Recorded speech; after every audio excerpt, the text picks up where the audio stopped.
Hello and welcome to Who We Ood, an unofficial Doctor Who watch along podcast. My name is Cameron. I'm going to be one of your hosts this evening. I am here with my co host, Ben. How are you doing tonight, Ben?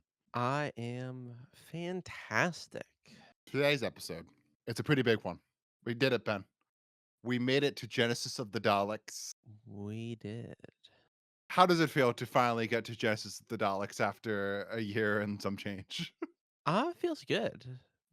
This is definitely a good one of the famous ones. Yeah. I don't know if it's the culmination of everything that has gone before it, or I guess maybe in a way it is. Little seeds from all the way from the Daleks in 1963. And of course, if you're listening to us for the first time, because it's Genesis of the Daleks, this is Ben's first time watching Genesis of the Daleks. Yes. So, at it from a point of view of watching every episode before Genesis of the Daleks. Yes, probably about a year ago at this point, I started with An Earthly Child, and now, and I just kept going all the way from the first to the second, and then we reviewed the third on this podcast, and now we are doing the fourth, and we're gonna keep going all the way to Shooty and beyond. So, Genesis of the Daleks came out March 8th in 1975 through till April 12th, 1975. Directed by David Maloney. Does that name sound familiar, Ben? It does. David Maloney did before this The Mind Robber, The War Games, and Planet of the Daleks. He goes on to do The Deadly Assassin and Talons of Wayne Chiang. Highly considered to be one of the greatest directors of Doctor Who's history. Yeah, he's done some good stuff. This, I think, is definitely the one that really cements him as like being in the top tier greatest Doctor Who classic show directors, up there with Douglas Camfield, who did Inferno and The Web Affair. hmm This is basically puts him in that king slot of up there with Douglas. I mean, if his first one is The Mind Robber, which is really, really interesting. Very good. I feel like with this one though, his like we talked about a lot in the Planet of the Daleks episode, how well he directed like a jungle setting for He BBC did. Studios. This one, like he just does that with with the battlefield setting of Scarrow, and then the all like the meeting rooms type setup, the bunker setups. Mhm. Really creates a great atmosphere throughout the story and great pacing. Well, of course, we'll talk more about Yeah, this yeah. once we get into more details. Written by Terry Nation, his second to last story writing for Doctor Who. Does he write the next Dalek story? Yes, he does. Well, some of Some of it? it. Ooh. He did a draft of it or an outline of it. Wow. I guess we'll talk about that then. But for this one, the funny story behind it is that so he comes in with the script to Barry Letts and Terrence Dix. Terrence Dix reads the script and says to Barry, "This is just the same thing he did to us the last time." And I think the last time he did the same thing for the last time. And then Barry had to Yeah. take him. Barry Letts, the producer of Doctor Who, at this point, later, of course, leaves and gets replaced by Hinchcliffe. But at this point, he's the producer. He sits down with Terry Nation and goes beat by beat how it's similar to the previous two stories, which of course we talked about how they were, even those stories were similar to the previous Dalek stories. Yeah, they were very much inspired by or they were very much, yeah, they were heavily borrowing from the Daleks and the Dalek invasion of Earth. Just it's feeling like he's missing some new ideas, a new spark for what the Daleks as a concept are capable of. So after that conversation, Barry says, "Just we have not seen the genesis of the Daleks. Just write that." So Terry Nation goes home and writes Genesis of the Daleks. The reports are that at that point, Robert Holmes comes in as script editor. Robert Holmes, of course, is a little bit more darker minded than Terrence Dicks. Basically, let out all of the bad sides of Terry Nation and merely makes it what Genesis of the Daleks is. This some rumors that Terry Nation, not Terry Nation. There's there's some rumors that Robert Holmes did some rewrites there, but then others say that he did do all the writing of this episode. But you can definitely see in here the Robert Holmes influence on Nation. Hmm. It's much more darker than the previous two Dalek stories, for instance. Yeah, very, very much so.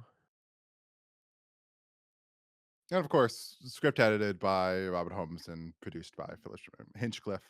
Ben, what did you think of Genesis of the Daleks? It was really, really great. Probably one of the best stories that a better story than we've had in a long time, I would say. Maybe even since like Inferno. I definitely understand why it's, one of the legendary episodes. The Daleks are back in full force, menacing finally, and not just cartoon villains who you can just kind of push around. And of course, this adds so much to the lore of the Daleks. It's really a kick-ass story. Yeah, it's one of my favorite stories, possibly my favorite story. I saw this when I was a kid and loved it when I was a kid and love it now. It holds up extremely well Mhm. today. I feel like you could give this to like a 10-year-old today and even they would be like evidence and points from me. I watched it 30, 40 years after its broadcast. This is gonna hold up for a kid today, even that it's just the pacing in it is really great for a serial story. There's not a lot of downtime in the story. It's just constantly moving. Yeah, for a six-parter, it's like so many six-parters shouldn't have been six-parters. But this is just chock full of so many ideas and they're all given the time. It's all, there's very, very little downtime. Everything is kind of essential to the story. Never There's really no padding. drags. No padding, yeah. There's no time where it's like, "Oh, we have to cross this ledge. We gotta spend a whole project crossing this ledge like in the Daleks." It is just constantly, "We gotta go, we gotta go, we gotta go. We gotta stop this from happening. We gotta stop that from happening." There's always something going on in the story, which makes it really great. Yeah. And of course, really leaning into the fascism elements of the Daleks really adds that scariness factor to it and adds that political aspect to it that maybe some of the last couple of Dalek stories was missing. Mhm. But let's start off, Ben, getting into some of the minutia of this story. Let's start off from the very beginning. The story opens with some slow mo shots of the soldiers in gas masks dying slowly. What did you think of that opening? It really sets the whole tone for the story, I would say. Just like right away, this is not a fun time. And the slow-mo, I think, was a good effect. They've tried to do the changing the speed of the film before, and it's never quite looked right. And I think it worked well here. It really sets the mood off Yeah. from the first get-go of like this is going to be a little bit more grown up of a story. This isn't going to be a kiddie Doctor Who story for the family. This is a little bit more intense and a little bit more real in a way. It's just using like real military equipment. Like it's not like some science fiction-y gear they're using. They're using just like gear that they had lying around. Hmm. It would be scary as like a young kid in the 70s to see that at 6 o'clock in the afternoon. Absolutely. Of course, then we get to the Time Lord scene where we get the whole beginning of the story of the Doctor's given this assignment from the Time Lords, taken out of time to stop the genesis of the Daleks. How did that scene strike you? And like, did you find what? Isn't it kind of weird that the Time Lords is doing this? I guess, yeah, it is kind of weird. Their mantra has been non-interference, and now, just now, they're deciding, yeah, we should do something about those Dalek guys. You, the Doctor, this, as far as we know, seemingly random member of the Time Lords. You go do this. But I mean, it works as a way to, get the story moving forward. Get having them explain the details to the doctor and therefore explaining it to us about what's about to go down. I think the time ring is a little silly, but maybe we'll talk about that. So, like, I think that the scene is great in terms of like the direction of it. Like all that smoke and atmosphere Oh of the yeah, scene is yeah, incredible. Originally, that was supposed to be taking place in a garden setting, and the director and Philip Hinchcliffe said, "No, we gotta change it to be like it would be so weird to start this story off in a garden of the Doctor in this time we're talking about stopping the Daleks from existing." It's so much. It sets off like it continues that tone from the first couple of shots, having yeah. him be in this battlefield, and on top of it, kind of giving that like it's a little bit Bergman esque um, which is kind of a very cool reference for Doctor Who. Not um, quite sure what Bergman is. have you ever heard of the Seventh Seal? No. He is like he's a Swedish film director, Okay. but it's very similar to like that. Okay. Well, I thought yeah, it was very in media res, works very well. The time ring, I think that's a great MacGuffin throughout this story. It helps with the momentum so much, especially in the later at pots of Mhm. just having this goal for the doctor and the companions to have of no, we gotta go back to get the time ring. That's always in like the back of they always keep on mentioning it. It's always in the back of the viewer's mind of they need to get the time ring. I think it works for They that. can't go back because they need to stop the Daleks. Has to be because yeah, we gotta get it. This little thing. Like It's a little bit more of a selfish motivation, it feels, which it feels out of place here. I understand that, but then there's other ways where it's like, at a point they kinda just have to give up. They like, it's the Daleks have won, Davros has won, like, they really can't do that much except for, like, what the Doctor eventually does. But then after that scene, we got introduced to the Doctor and co.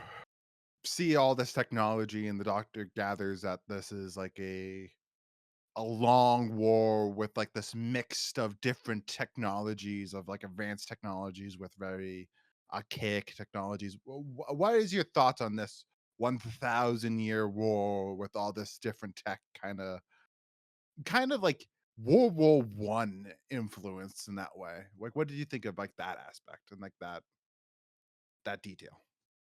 World War I influence? Because like in World War I, like they always talk about World War I was the war that we started on horseback, and at the end we had like tanks and like gas technologies. Like it basically combat changed so much throughout that. That's the only war that we had like the war of the 19th century and the war of the 20th century kind of colliding in a way. Gotcha. And that's kind of like they had that same thing in Genesis of like they using gas masks and like these ancient rifles still, but like they had the technology for like the Daleks Oh. and like I nuclear war. maybe maybe I misinterpreted things. It felt like it was kind of the inverse of that, where 1,000 years ago they started with these advanced technologies, and as resources are drained, they throw everything at each other. They're kind of de-evolving down into now we're using infantry rifles. Maybe I just misinterpreted that. I think that could be it. I always interpreted it as the other way, that it was more that they just keep on evolving in getting more and more, but they could have said something like that, but I maybe just never picked it up. But then from there, we are introduced to the Khalids. They go to the Khalids and bunker and they get Uh, split up. Yep. real quick, I feel like we should talk about the landmine Yes. scene. What did you think of the landmine scene though? Um, I thought it was really good. Um, Harry, who I've clowned on for these last 3 episodes, but when push came to shove, I'm I'm ready to risk my life to help you, doctor. Immediately endeared him to me more than he has had in the last 3 episodes. Like, oh, yeah, he really does care. He's not just a guy, but a good guy. And of course, it's pretty apparent that that scene influenced an episode of the last season of Doctor Who. I think Moffat even said so clearly that, like, I don't know how much you're aware of it, but an episode of last season No idea. was literally just about the Doctor being stuck on a landmine. That's the premise of the episode. It's like, well, they just took that one scene from Genesis of the Daleks and expanded it to 45 minutes. Mhm. But Which which it's a great scene. which one is that? Boom. That makes sense. Didn't he write that one? Yeah, Stephen Moffat wrote that one. Yeah, gotcha, yeah. Really, really great tense scene. Also sets the tone and the mood for everything that goes forward. Oh yeah, and it is like has an element also to it that like it's real. Like a landmine isn't like this fictional science fiction concept. It's like no, that's like the doctor will get blown up and get a million chunks of blood everywhere. Like it would be not a fun time. It ain't no tissue compression eliminator. It's a No. fucking landmine. And then we get introduced to the Khaleds, the Doctor and Sarah and Harry, I should say, also is split up. We get that dynamic this episode. And then we get introduced to the Khaleds. What did you think of the Khaleds for like your first impressions of them in early on in the story? I should say Uh, maybe I should clarify like the military side of the Khaleds. yeah, definitely going back to some of the original, illusions. They're very fascist, maybe even a little Nazi. Really? Who can say? Yeah, very imposing, uh, opposing force. Imposing opposing force. What stands out to me in that scene so much is the actor that plays the general, and like he gives it his all in that scene where he goes about like how they're going to exterminate the Khaleds, not the Khaleds, they're going to exterminate the Thals, and it's like Yeah. he does it in a way that like he's basically like sounding like a Dalek, that he's like just getting so like heated and aggravated, just like a Dalek would of like we gotta exterminate them, and it's such a great moment, and it's one of my favorite moments of Genesis the Daleks. And I love that, like, even the Doctor has a line about it, of course, of just being like, "Oh, this sounds so familiar," or something like that. Yeah, really great. Great moment there. I love I love the three-dimensional map. They went through the details of like, "No, we gotta we're playing Warhammer here, dude. We're gonna with the chance to be some 2D bullshit. Like, we gotta make some models." Yeah, no, this is a advanced civilization. And of course, like you mentioned, the uniforms are very similar to a fascist group in the early 19th century, not 19th, sorry, early 20th century, Mhm. which works very well, of course. It's not subtle, but it gets the point across. And I love like has a line also of basically says how the prisoners will be hanged instead of shot so they can save ammo. Mhm. That's another line that I love so much. But yeah, I love that actor. Guy Signer? Yeah, he does a great job in that performance. Yeah, definitely a standout. But in general, Ben, what did you think of the first like half of the story? We are split up from the Sarah Jane. What do you think of that dynamic in the story and the the pacing of going back from the Doctor and Harry and to Sarah Jane by herself? Do you think it worked? Uh, yeah, I think it works well here, and I think it has worked well in these last few stories too. Sarah is very uh strong and independent, and she's able to kind of carry a scene by herself. So having Sarah off doing her own thing and the doctor doing something else with Harry, and Harry kind of serving that foil explanatory role. It works well for the three of them to have that dynamic. I would agree. It also helps that the Thal storyline is as interesting as the Khaled storyline.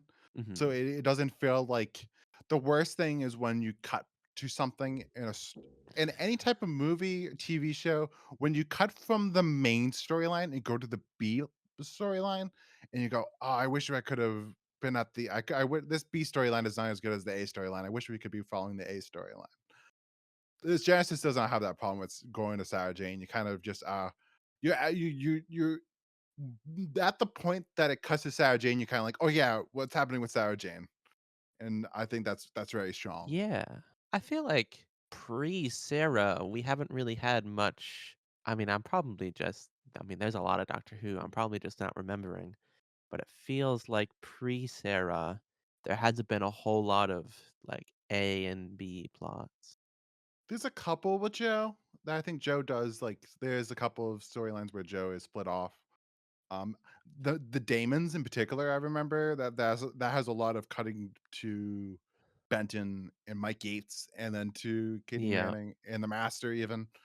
Um, the Master in a couple stories is like has a beat storyline or to himself, but there's definitely like a element there to the Sarah's character that I think it's just because it's the characterization is more vivid.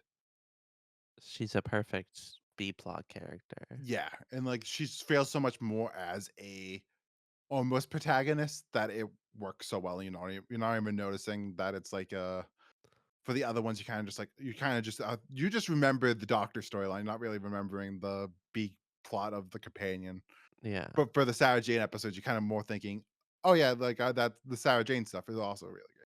And of course, we get it introduced via her storyline to the mutants, the mutos, yeah, the Mutos. which of course every Terry Nation Dalek story needs some type of primitive. You Yeah, can't shake that off, Ben. no, But they're fine this episode. The main one is has a good relationship with Sarah, but at a point they kind of the story does kind of just forget about them, and it's not yeah, really about them in any way. yeah. It's They, more just they're used at the end for a little bit just to be like, oh yeah, let's get a couple of them to save the day. But like for the most part, they're there, and then by the point that the we get to the Foul camp, it's kind of like, oh yeah, they're just bodies being used by the Fouls. yeah, yeah. They serve their role as the, you know, primitives in this story. And the main one is all right. I feel like Terry left to his own. If they let Terry Nation go off with his instincts, the mutants would be a much more integral storyline to this, and it would have suffered because you know how much he loves those storylines. I don't want to divert too much from your path that you've laid out for us, but I feel like we should talk about the Thals and how they compare to the Khaled. Sure, that's a great thing. I was gonna come a little bit later, but we can talk about the Thals now. What do you think of the Thals this episode, Ben? They're kind of just the same thing as the Yeah, Khaleds. They're not so different. And yet they've been fighting this war for 1,000 years. Even make I remember in the first part, they're like, oh, even you mutos can know the difference between Khaleds and Thals. And, you know, it really makes it all seem like a pointless war. which is all war, which is great. It's great. Yeah. It's a very science fiction premise of I hate you, they hate me, and it's of course they're the same fucking thing.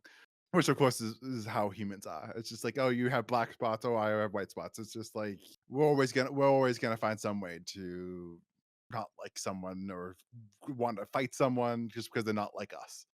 And the Khalids and the Thals works perfectly for that science fiction premise of they just hate them just because they are different from them, even though they look, like you said, identical. And they're even like it's not even like they're like this democracy republic. No, It's like they're both they're both like, fascists. yeah, they're both committing horrible atrocities. I wish that the costumes were a little bit more inventive. They're just kind of like green camo, not even green camo. It's just green like military uniforms. Mhm, We have something much more like, even though yeah, they're just Nazi uniforms, but like a little bit more creativity going on in those costumes for the Khalids. mhm. For the Thousands, it's kind of like they just awarded the military costumes that they had left over in the BBC department. I guess you kind of have to save money somewhere. Yeah, makes me wonder how no, I'll talk about that later. But so I think we should get into it. We should get into some of the meat and potatoes of this, which is the scientific unit of the college, and of course, let's just talk about the scientific unit. So, of course, the Doctor and Harry go to the scientific unit. Well, I feel like Yeah. sorry to interrupt. At the end of episode 1 is when we see So, all right, do you want to go to Davros now, or do you want to go to Davros after we talk about the scientific unit? is there that much to talk about for the scientific unit without he who shall not be named? All right, let's do Davros then. Okay. Davros, of course, this is his first appearance, first of many appearances. What did you think of Davros for your first time seeing him and experiencing Davros? Played by, of course, for his first appearance, played by, of course, Michael Wisher, who we've seen multiple times in the Third Doctor era, who voiced the Daleks in Planet of the Daleks and Death of the Daleks, and now, of course, is playing Davros and is also voicing some of the Dalek voices. Uh, What did you think of him? yeah, he is really great, really kinda instantly iconic.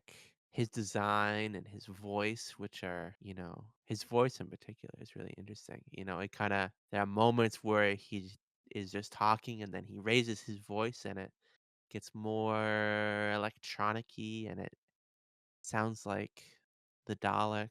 He's got a little wheelchair that looks is just a Dalek casing, or I guess the Dalek casing looks like Davros's wheelchair. Uh yeah, really, really great. He looks like a man who's been alive for 1,000 years. Really great design and really interesting character. Which when he's at these first couple episodes, we don't know much about, but as we get into like episode 5 and 6, we get more into his kind of psychology. Really, really interesting. What are your thoughts about him? I think the design is so iconic of like the man in the wheelchair with only one arm, the deformed face, the blue eye. It is so striking. I remember like the first story that I watched of Doctor Who, like the first image I remember seeing of Doctor Who that really like stood out to me was the image of Davros. And like that scared me as a kid, I remember. Just like the mask that they used in the new series of Davros. And I think that, like, even in this first version, that mask is still kind of creepy looking, and it probably would have been terrifying for kids in the Oh back yeah, in the day.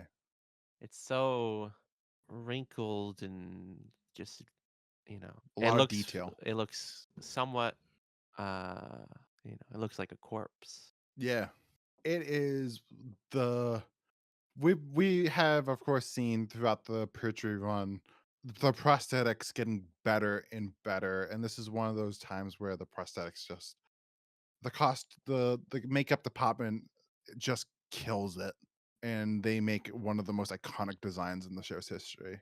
And of course, Michael Wisher, even though of course we've seen him so much throughout the Third Doctor run in these little roles, this is his this is his like this is his tour de force. Like the amount that he is given as an actor to work with.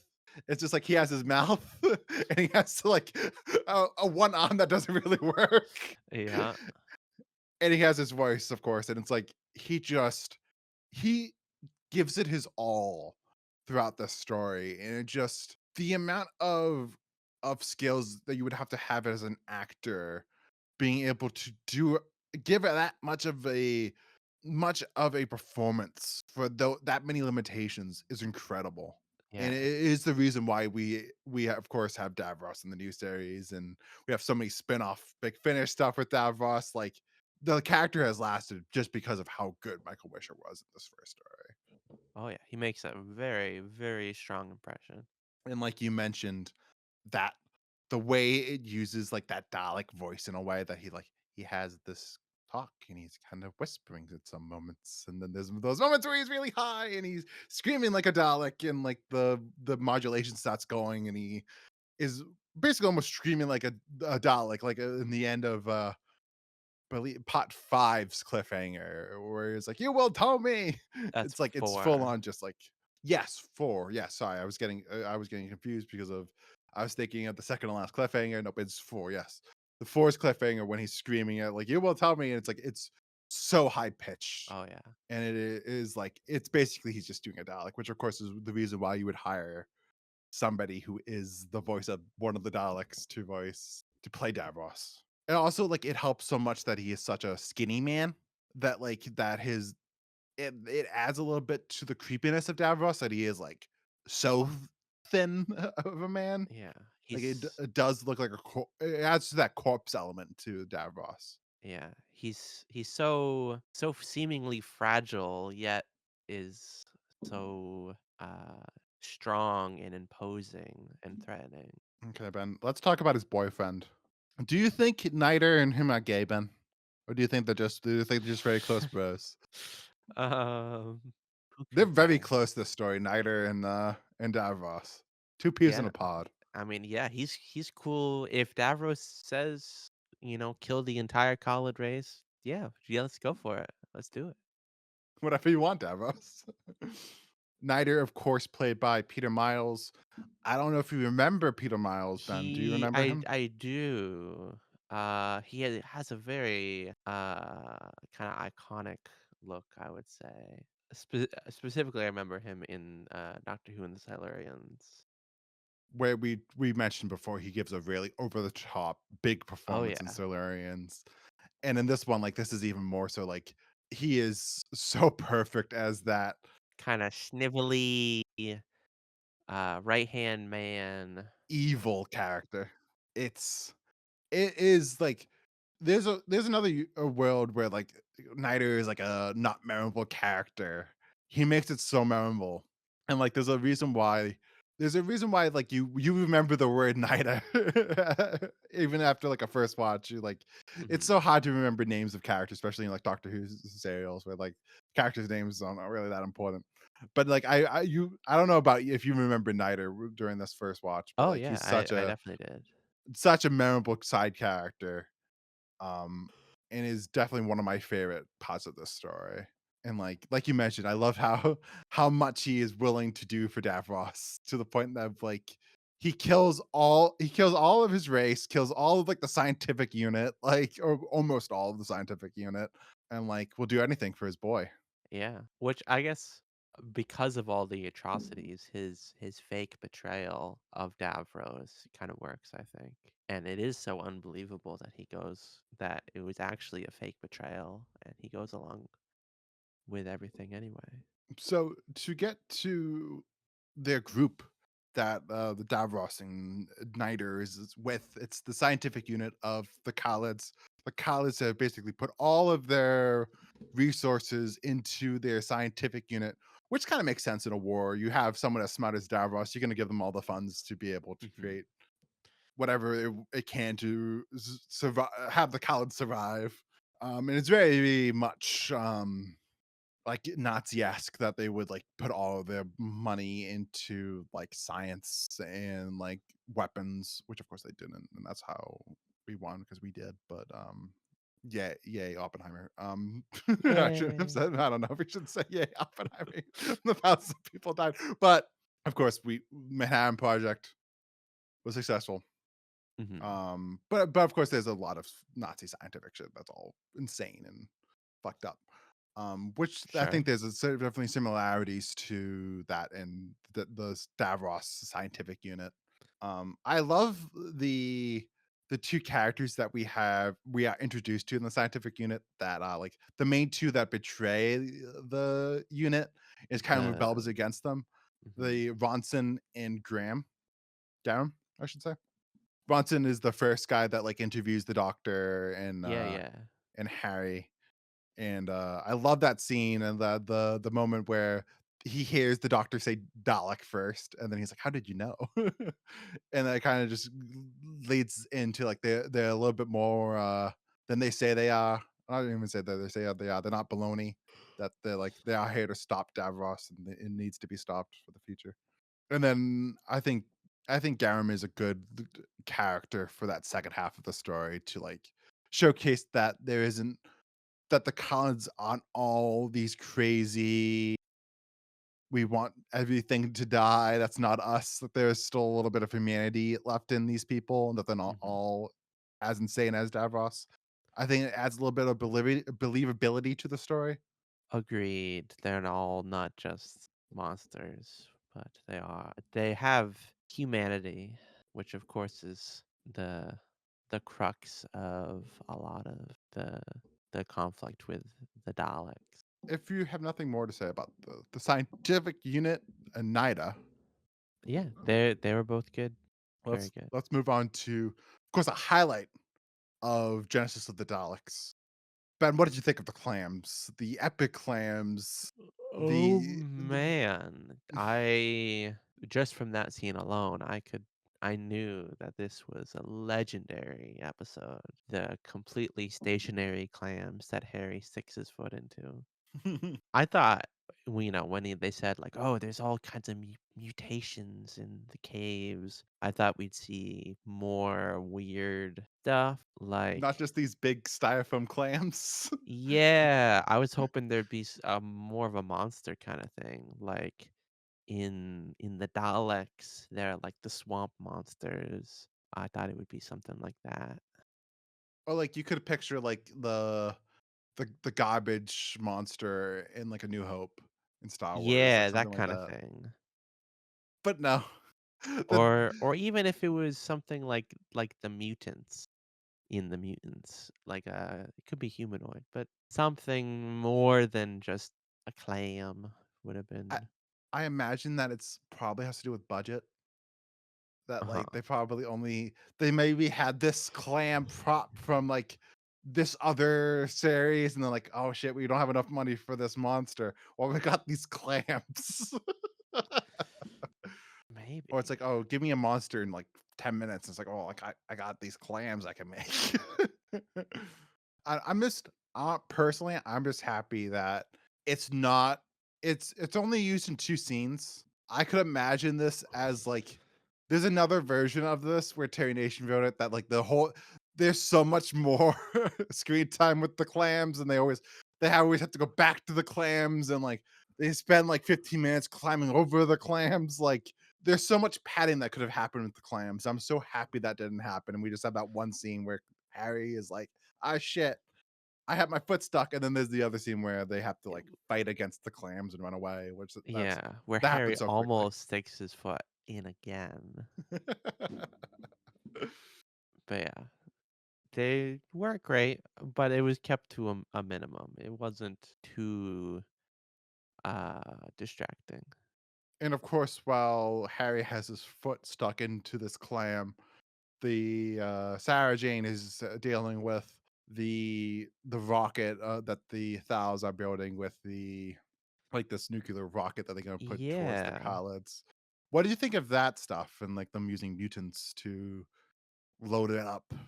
Uh yeah, really all that definitely makes the Thals seem not so different from the Collins. Again. And I like Sarah being the one who's gonna, take charge, stage this revolt, the slave revolt makes sense for her. Oh, yeah. I thought the scene, like at the end of part two, where they're like climbing up the scaffolding, and there's a lot of like really dynamic camera movement, and really I got a good sense of scale and height, which I'm sure was a challenge, and that was a really good scene.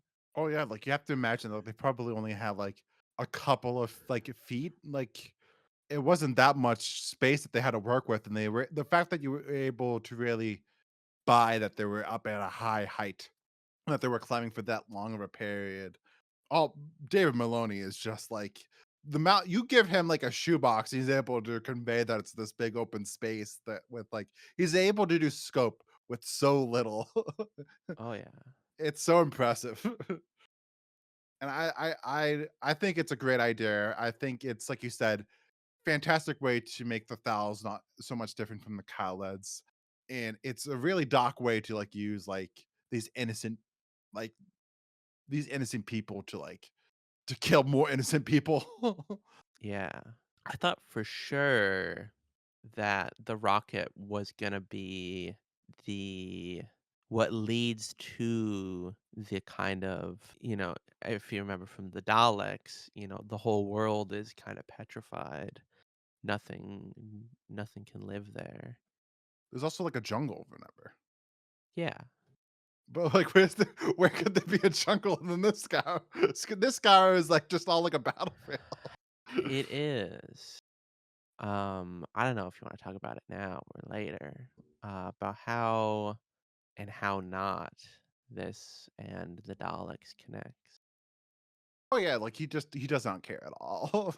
He just and I think there's a lot of things I kind of I like about that. That he's just kind of he's telling him and Robert Holmes are telling the story that is the best story that they can do now, and not caring about the continuity that happened at this point more than a decade ago.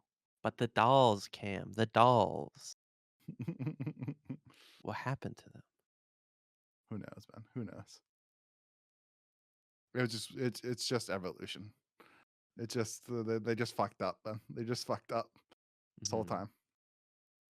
I understand that. Would have thought I think this story would have been cool if it ended in the kind of nuclear apocalypse scenario to kind of connect it with the Daleks more. But now the Daleks are here.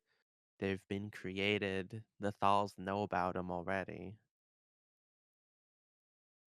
Although I suppose, Skaro is a whole planet. It's not just presumably. It's not just two domes on the whole planet. It's a Presumably, very there's small planet. Khaled Dome. Presumably, isn't the Dalek city from the Daleks, which I thought at first it might be. It might be a precursor to that. Again, I don't think it matters too much just because I think it would matter more today where TV is much more like you consume TV is a little bit more connected now because you can just rewatch it. There's binging and there's on demand, there's DVDs. I suppose that's true. Yeah, you Back then could it's like how many people remember the Daleks that were watching this probably most people hadn't ever seen the Daleks because or there don't was no home remember it? media or don't remember it. Would it the novelization be out by now? Probably, I think. Doctor Who in an exciting adventure with the Daleks? I think that would have been out. That came out in like the 60s, Yeah. 64. So they could have read about it, they could have seen the movie. The Doctor and Harry come and they save Sarah and but the rocket store goes off and Davros betrays his own kind and gives them the ingredients to basically stop the dome. So what do you feel about the portrayal of his own race, Ben? Definitely shed some light on Davros' priorities where he's so far removed, maybe as a result from kind of being uh you know not in the dome but off in his own kind of civilization with these the scientific unit really kind of losing sight, which of course is what that little revolution is about, of the Khalid people and that he's trying to help them, and just becomes more concerned with becoming God.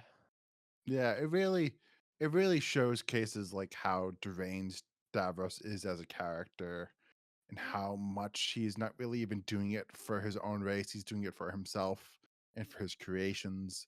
That is his goal now. It's not the Khaled's people, it is the Daleks.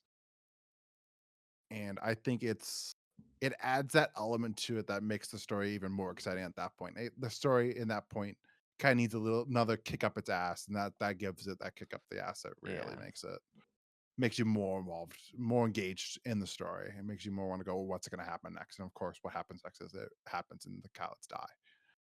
Um, and the doctor couldn't stop it. which is I love that moment, and he thinks that he thinks that Harry and Sarah are dead, and he's like really sad. And there's that girl that we follow later on that's kind of becomes the leader of the Thals, and he has the conversation with her, and he's kind of moping while the Thals are celebrating that they finally won this war. And then, of course, the Daleks come in and kill them Mhm. all. What do you think of that moment and that conclusion to that storyline? Yeah, it was great. Um,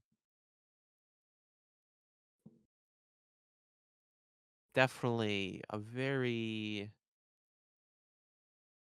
much more emotional doctor, it feels like, than Pertwee was. Pertwee, was a little bit more closed, it felt.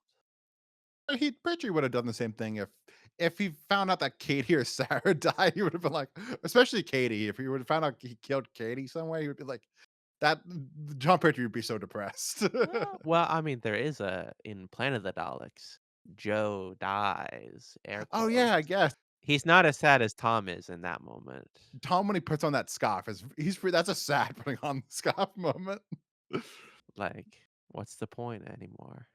Yeah. It's a great moment. It really showcases the power of Tom as a performer and as an actor. Absolutely, yeah. And then the when he finds them, genuine joy and excitement and relief that they're all right. He didn't send them to their death. No. But then, of course, we get the moment where the Daleks come in and kill everyone, and I love that moment. I love the moments where people are so happy and the Daleks just come in and just murder them all. The Daleks the Daleks are at their best when they're just murdering people. Mhm. I love that in that moment that they're just killing all these people that have no concept of what these things are. What's a Dalek? Like, what is this technology? They're just getting like obliterated and just dying in droves. There hasn't been a lot of the last couple Dalek stories haven't had a lot of death. No, People dying. and this one has a couple. Has a good amount of good Dalek deaths. We haven't even talked. We've been talking for almost an hour now. Maybe in the edited version, this could be like 40 something minutes in. But what do you think of the Daleks in this story? And in some ways, they really don't use the Daleks that much for a Dalek story in this. Yeah, it's definitely more of a Davros story. Kinda until the very end there, where the Daleks are just a weapon of destruction that Davros used to his own means. Um,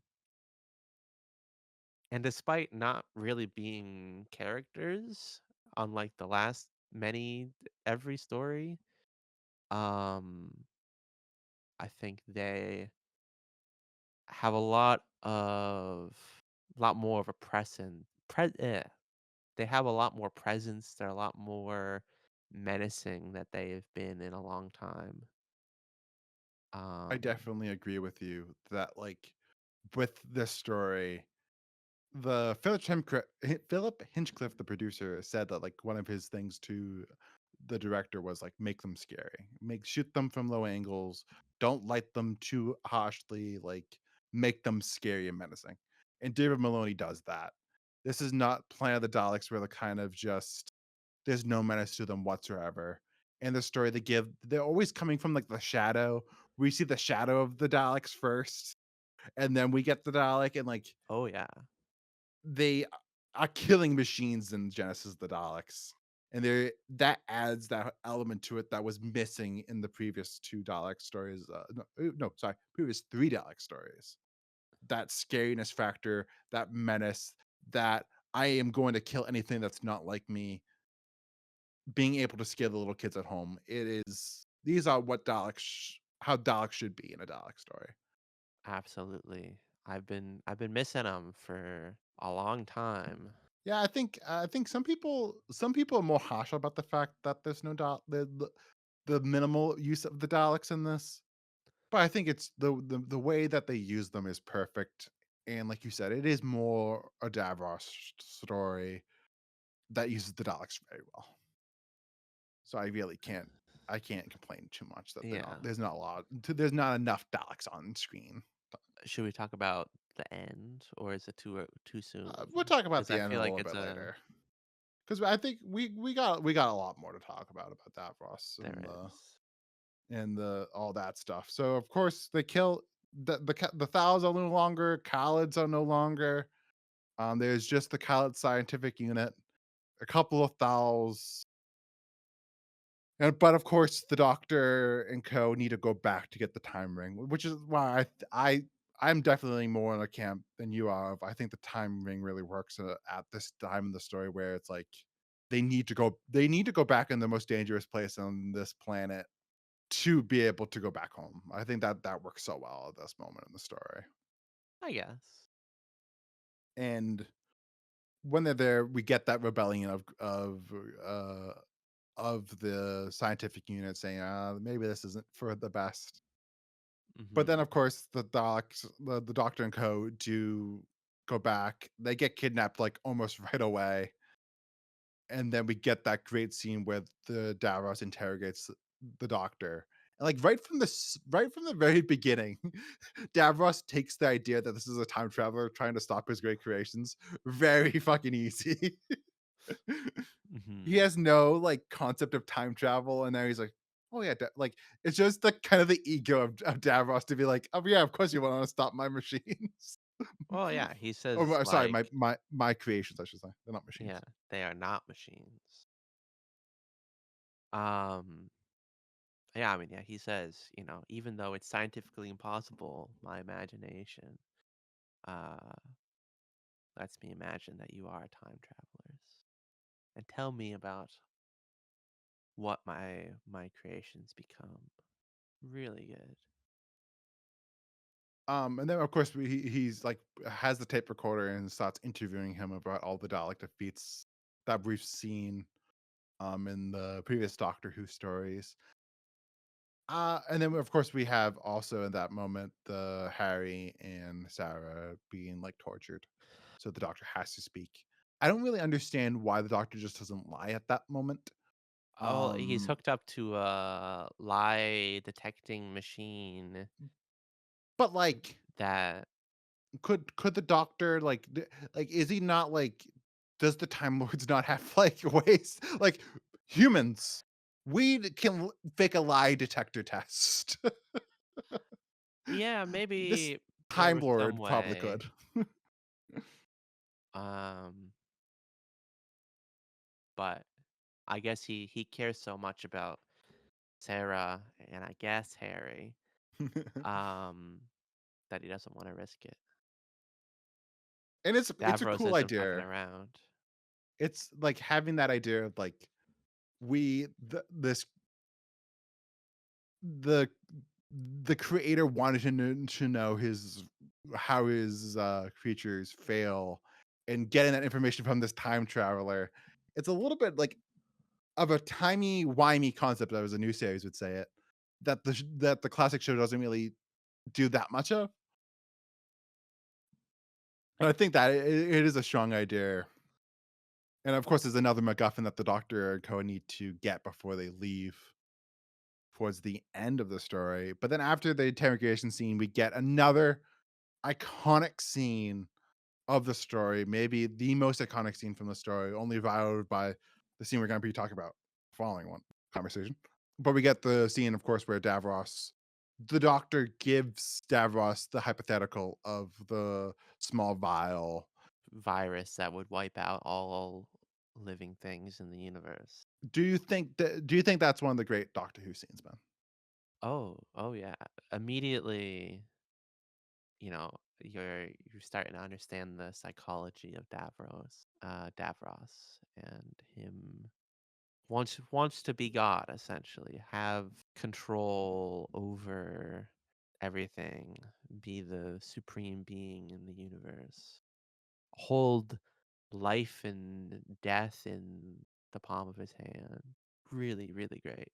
I've said that a lot at just about everything. Really, really great. And, like, of course, it's really great on the page, but I think Tom and, Wisher really just elevate the page so much. They have great Absolutely, chemistry yeah. together, and the fact that, like, Wisher really goes for it. It's one of those moments that we talked about where he really gets at the end of it to be like when he says, like, "I will have that power," and it's like he goes full Dalek, and then, of course, at that moment, the Doctor uses it to take Davros's hand and, forces him to well, he has the button that's gonna stop his medical unit from working, basically threatens to kill him if he doesn't order the destruction of the incubation unit. It is such a great moment. It's one of the shots that's very iconic about Genesis of the Daleks. I remember when I was a kid, they created a statue of the Doctor holding Davros's hand of that moment, and I always kind of wanted that statue.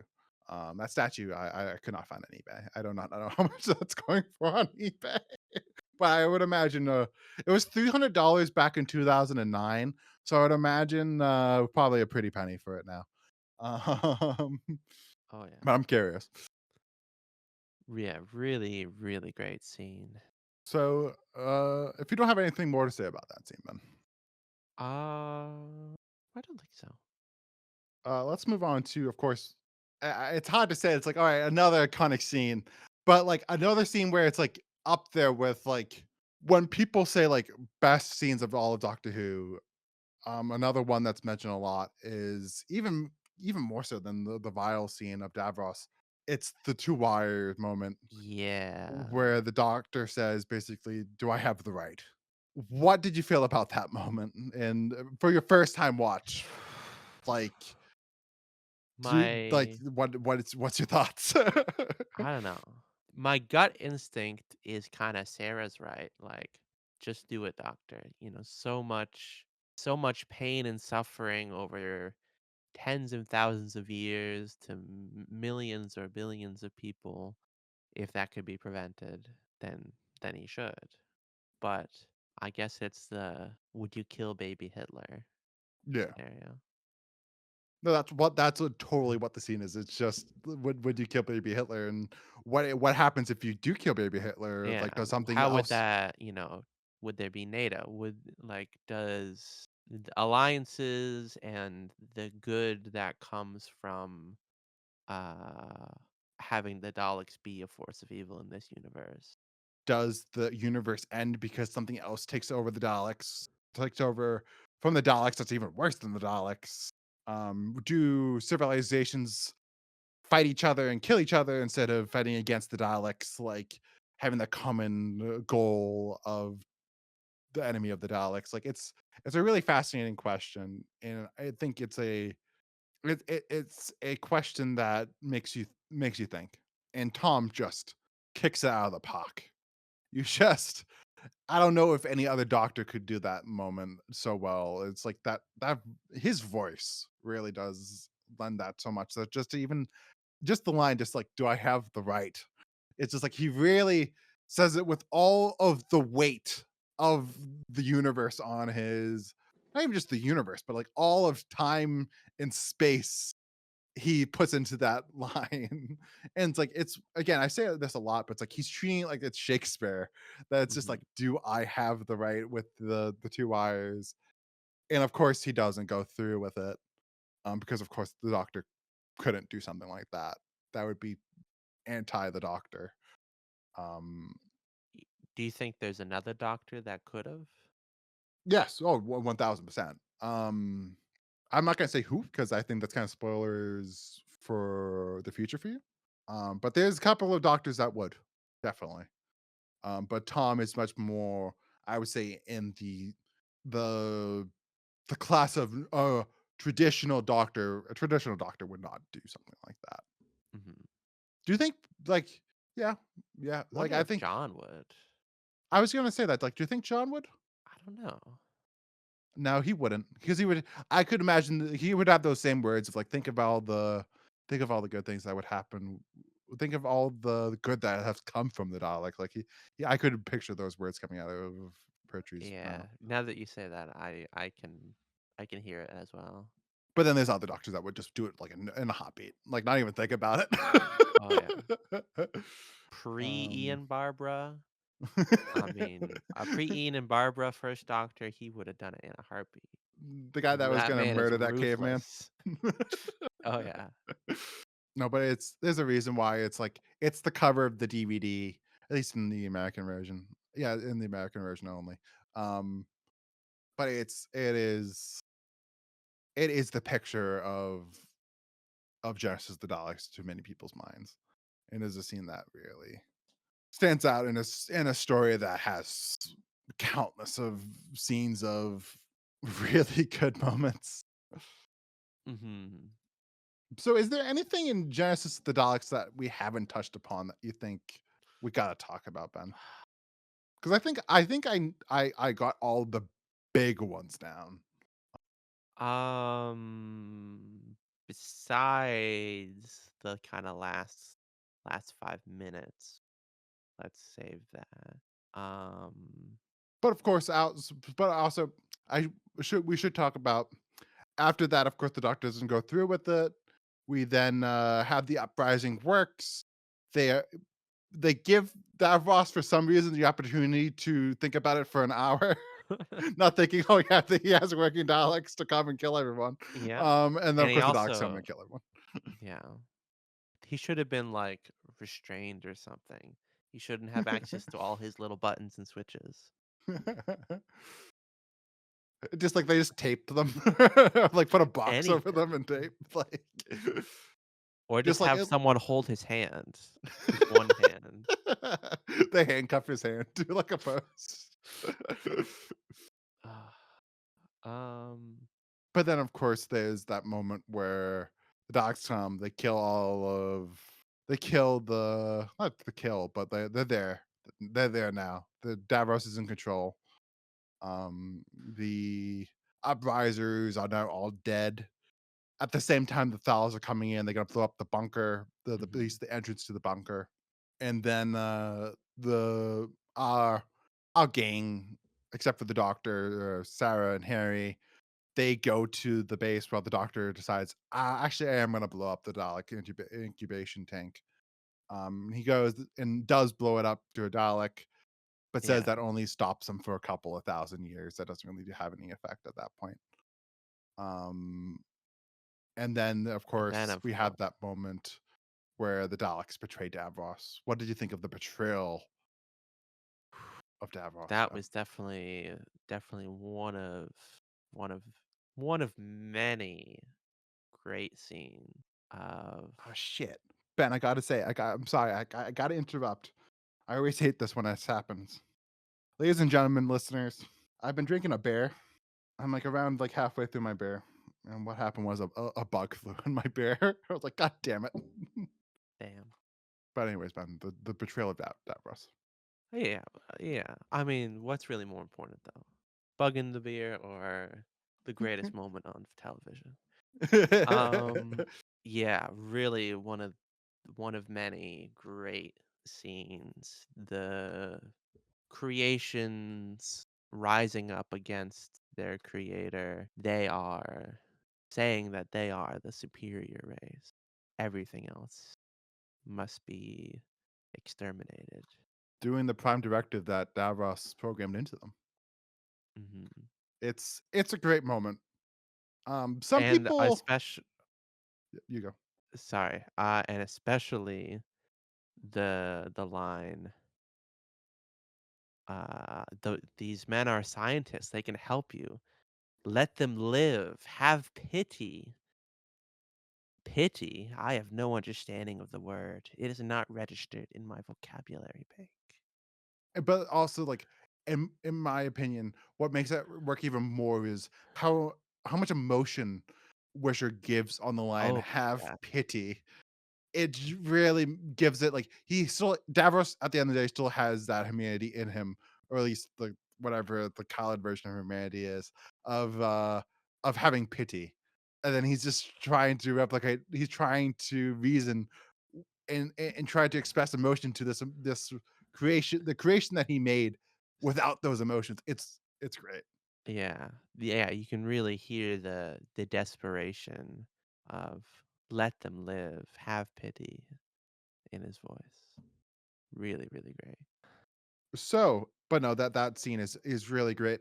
There's a fan theory that or I shouldn't say I don't know if this is a fan theory or if this is a real thing or if this is in some expanded media. But some people think, or this is in some media, that the Dalek that betrays Davros is the Emperor, Mhm. which is kind of cool. I like that idea. That of course the Dalek that would be the first one to betray their creator, that would be like that would be the ruler. That would be the main guy.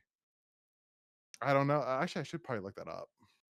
It could just be some random idea that I heard somebody, some random fan theory that I heard. I see no mention of it on the TARDIS wiki. Yeah, maybe it is just a fan theory, It seems plausible though. but it's a cool idea. It is. And of course, that little speech that the Dalek gives directly into the camera is kind of funny, and but it works. So just like you know, it's what's needed at that moment is a little bit of theater of just speaking right to the audience. Um, and gives you that great high at the end of Genesis Docs, Yeah. punching in the air, going, "This is fucking awesome! I love This this." is only the beginning. So then, do you have anything to say about the end bit? The end bit Yeah. where they all hold hands and spin off into the cosmos. And then he has this little speech of just like, what does he say?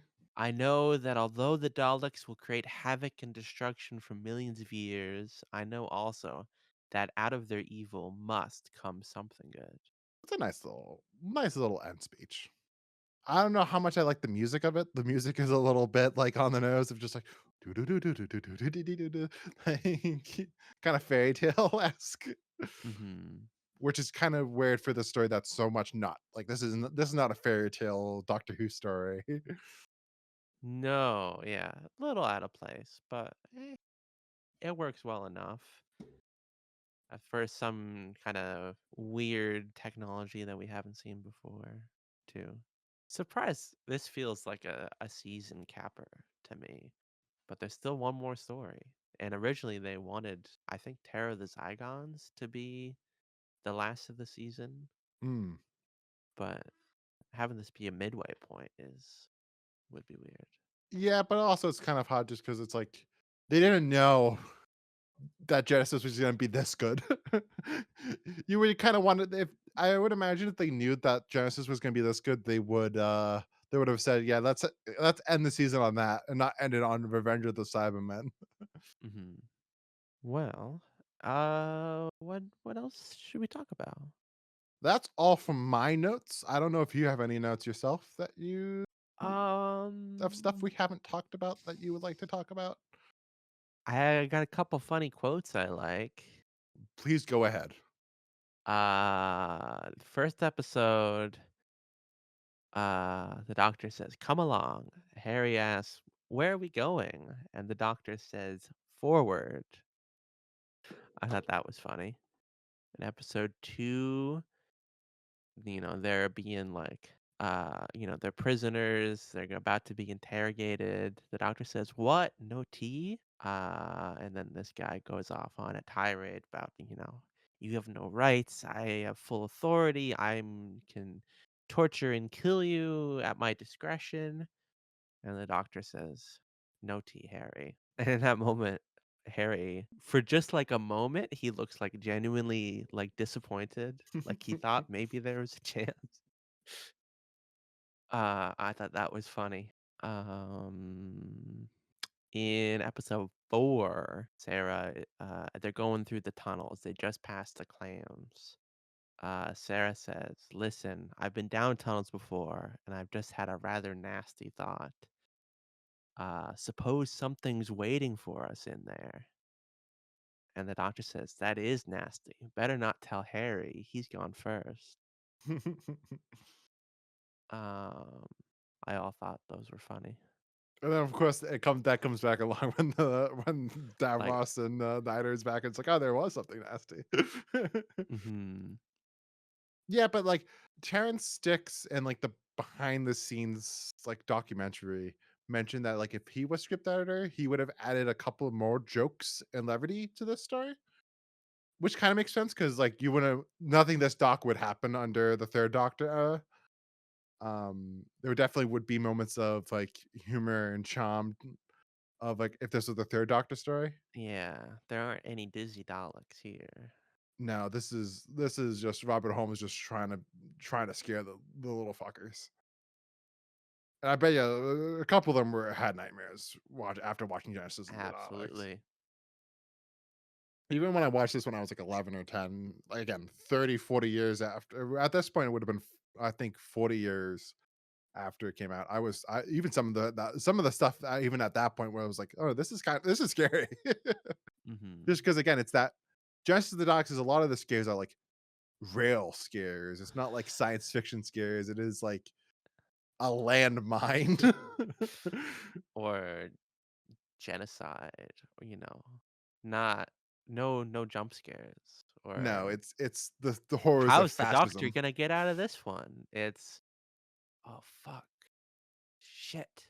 Oh, what the fuck are we gonna do?"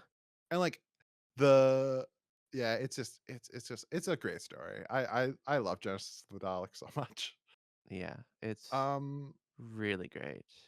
so Ben, I think it's time. Let's go do the cliffhangers. I didn't write any funny things because there's not a lot of funny comments No. I could say about the cliffhangers this time around. Um, yeah. So part 1 is, the reveal of Davros, and he's doing target practice with a Dalek prototype, which that's a pretty good But, like, one. but not even just, like it's like that's the first reveal of Davros, that's the first reveal of a Dalek in the story, and, like, I love, like, the shot of, like of Elizabeth Sladen just, like, poking her head out and looking at it, like, that shot's I think is incredible, like, it's a great moment. Yes. Second one is Sarah is climbing the scaffolding, and she loses her grip and she falls, and it's a freeze frame, mid fall. Again, love the scope like we talked about of, like, really makes it believable that the climb in this long distance, this big Yeah, height. I love the freeze frame element. Kinda don't like the resolution, like we talked about a lot of times. If there's a cliffhanger that like the resolution is so lame the next pot. yeah. Like actually, she's fine. She just grabbed it again, or no, she didn't even grab it. She like fell not off, but back onto just a lower rung, and one of the Muto guy helps her out. It's such a cheese cop out of a of a cliffhanger resolution. Yeah. Third one, the doctor is trying to disable the rocket. One of the Thals activates something that uh, traps the doctor, pulls him to the scaffolding, and kind of electrocutes him. And he's very much in pain. It's fine. Tom is great at like that pain acting though. It's Hmm. a good quality he has as an actor. And the fourth one is the Davros tortures Sarah and Harry and is pressing the doctor for info on future Dalek defeats. You will tell me. Yeah, we already talked about it. That like it's a great moment. Hmm. And then the part fives is the doctor comes out of the incubation room with a couple young Daleks strangling him. It's a cliffhanger that works, you know? Yeah, You can kinda tell that the Dalek prop is not, like, the most well-made Dalek prop, it's kinda just, like, no, bits of rubber. it is just bits of rubber. I was hoping, I kind of wish we didn't have it because I think they should have gone all in one way or the other. Go for up until that point, we haven't seen the Dalek creatures in the episode anyway. Well, we've Yeah. had little bits and pieces previously. Or they should have gone all the way and showed a realistic, full grown creature, not having just like a piece of indistinguishable rubber in a aquarium.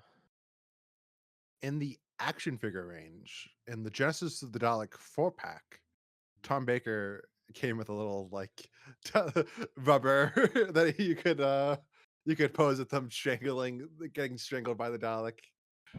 Very cute. Fucked up the tie though. The color of the tie is orange. I don't know why they decided, oh yeah, on the figure we're gonna paint the tie orange. It's green. I don't know. Must have been some cost saving measure. Orange was cheaper. Um, yeah. So what's the best one? Oh, it is. You will tell me. It's Yeah, pot four, absolutely, definitely the best. Part four. but all pretty solid cliffhangers. No, none that's like bad or boring. It's just like all of them does the purpose of the cliffhanger, which is makes you want to watch the next story. Yes. There aren't any. Watch out for the floor. It's red here. Which is Terry Nation's last sale. Like the fact that like he went from that to this is insane. Yeah. Yeah, no, they're good. So, Cam, the ultimate question is what do we rank this? What do we rate this? Right. I'm sorry. I gotta give it a 10. It is it no story is it Is if any story is a 10, I should say, it's Genesis of the Daleks. I don't think there's a Doctor Who, a fourth Doctor sale or a classic Doctor Who sale that's better than this, unless a couple there's like a maybe two or three. I like a little bit better than Genesis of the Daleks on some days of the week. On other days of the week, I prefer Genesis of the Daleks. really? I gotta give it a 10. I there's no it's kind of just a perfect story. I have it's one of the like we always say like, all right, what can you do to make Genesis of the what can you do to make the story better? I don't have anything to say to make Genesis of the Daleks a better Maybe story. if they were no clams? But the clams add a charm to it, Ben. There's a What? charm that there's one fuck up, and the one fuck up is the clams. It doesn't bump it down to a 9.9? No, no, there's like I said, it adds an element to it that like on the people that have seen Justice of the Daleks, you can go up to them and be like, "God, those clams, am I right?" True. Well, you've set the bar. Do I do I wimp out and give it a 9.8 or a 9.9? Because Or like do my I just thing, say fuck it, it's a 10? so my thing is right. Like in the previous rankings, your highest ranking has been a 9.3 for Inferno. Yeah. Is this story better than Inferno in your point of view? Yeah. Okay. Because I would say Inferno, like I could imagine a world that like at the end of the day, like Inferno is in my top 10 list of classic Doctor Who serials. No, But I Genesis of the think Daleks is in my top five. I don't know. Maybe if I had more foreknowledge of the other 60 serials in the classic show, I would be able to be more comfortable in saying like, "Oh yeah, this is the best one." Period. But I hesitate to, because what if like I loved like the Caves of Androzani even more, See that is one of them where like another cup and I can't give a 10.5. one day we will get to Kaiser Ernuzani, and that's gonna be another one where it's like that I don't this is a 10, like I don't know how I would not rate that a 10 or like another one is like we're gonna get to of course the another big Tom Baker one is City of Death. And like that's another one that's like like that's a like I can understand with somebody else giving that a 10. Hmm. Like you can give more than you can give more than 110 then. I guess that's true. Because I am in the opinion that like a 10 isn't perfect, but a 10 is like I think it's like it is this is the best what it's trying to do. It does everything, it accomplishes everything. This is an A plus. It's doesn't have anything in it that I see that Yeah. is like bad. No. I guess it's when we have a rating scale with so much minutia. Like I would give it 5 stars easily. on a Mm. 10-point scale, it's not a 9, it's a 10. But is it a like 100% perfect or is it a 99%? I don't know. See, this is the problem about the scale also is that it's like, what is the difference between a 9.5 and a 9.8 and a 9.9? I couldn't Mhm. tell you. It's all just vibes, man. All right. You're gonna hate me. I'm gonna give it a 9.9. You could, that's even like I would understand it more if it's like a 9.7 and 9.8. A 9.9 is so that's so insane. That's like just almost there. Like imagine like like as a school grade, some teacher gives you a 99. You would be so pissed at that teacher. Like, what the hell, man? I guess. Do I change my mind or do I stick with it? You do you, Ben. It's your rating. You gotta stick behind it. You can't change it. All right, I'm sticking to my guns. It's a 9.9. So I'll leave that perfect 10 spot in my heart for something. Like you are a Douglas Adams fan. You like Oh. Hitchhikers. Oh yeah. I love Hitchhikers. So there's a chance Um that you're gonna get the City of Death and Shada. I've You read might be all like, 5. God, this is peak Doctor Who for me. Like this is what I want. Are you not a Douglas Adams fan? I never read any of the Hitchhiker books. I'm I'm debating like I should probably like I'm debating like starting them so then I have a little bit more like a understanding when we do get to the Douglas Adams era of the show. Yeah. I Um, I quite enjoy them. Um I would recommend them if you can squeeze in some reading somewhere in there.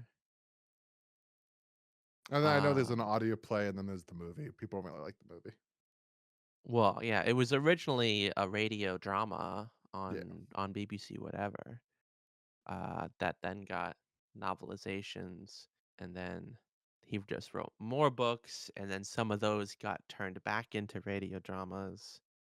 And then we got the movie, which is kind of a little bit of all of those. I don't really like the movie though, Mm. but the 5 books are really good. Haven't read the 6th, which is posthumously by a different author. It's insane though they got him to do Doctor Who. That's just like that's like one of those crazy things. Was like, how the hell did they get that guy to do Doctor Who? Uh, Close. We got a couple of months. when did he do Doctor Who? He started. If I'm looking at the sheet right now, his first one that he wrote was the Pirate Planet, and he comes in as script editor for Destiny of the Daleks, and only does that season 17 as script editor. I mean, yeah, that's 78. Hitchhiker's Guide to the Galaxy, the radio play was 78 as well. Yeah. So he hadn't really done much before that. I Oh mean, you yeah. could No, this is argue they. that was what the Yeah. both of those put him on the map at the same time. Yeah.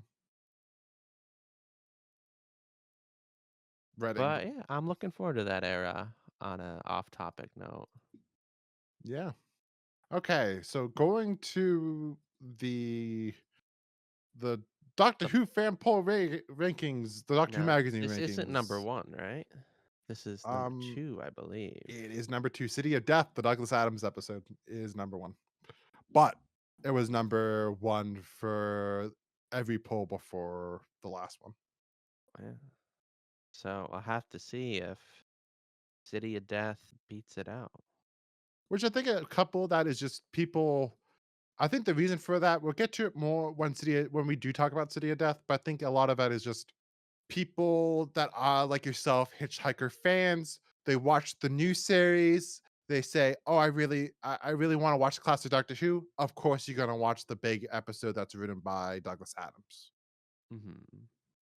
Um, and I think just like you can see it in like the every year. 1998, City of Death was five. Then it was in 2009, number four. 2014, number two, and now it's number one. So it It's just kind really of risen shut up. in the fan consciousness. But just wait 1 second. I'm just gonna find the poll, like the overall poll, and see where it was in 2014. So Ben, it ranked in the 2014 poll of all Doctor Who stories, it ranked number 3, the highest ranking classic Doctor Who serial. The one below it was number 4 slot, which was Caves of Amazonry, and then below that was City of Death. So it's in that top 5 Doctor Who period stories of all time in 2014. Mhm. I would imagine it probably holds a similar rank if they did do a combined list in 2023. Do you think it Probably. does it make sense after watching Genesis of the Daleks by that it would be rated this high even though you haven't seen a majority of Doctor Who yet?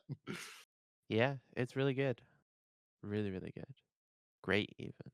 But of course, we have so many of coming up. Like I'm looking at the 2014 list. It's like in the top 10, sorry, in the top 15 alone, there is coming up in the fourth Doctor run. There is one, two, three, four, five, and then including Genesis, it's 6 Tom Baker stories in that top 15 slot, which Wow. is insane.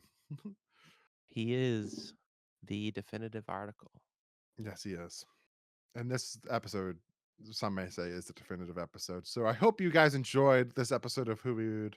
Please remember to like and subscribe on all of the platforms. Watch our TikToks and our YouTube shorts. We try to put a lot of effort into those to make them as engaging as possible. And yeah, please stick around if you're new to this episode. We have all the Third Doctor on all the platforms, and then coming up, of course, we'll be doing all of the Fourth Doctor and all of the other Doctors going forward And beyond, yes. every week on Saturdays at 12 p.m. noon Eastern Standard Time.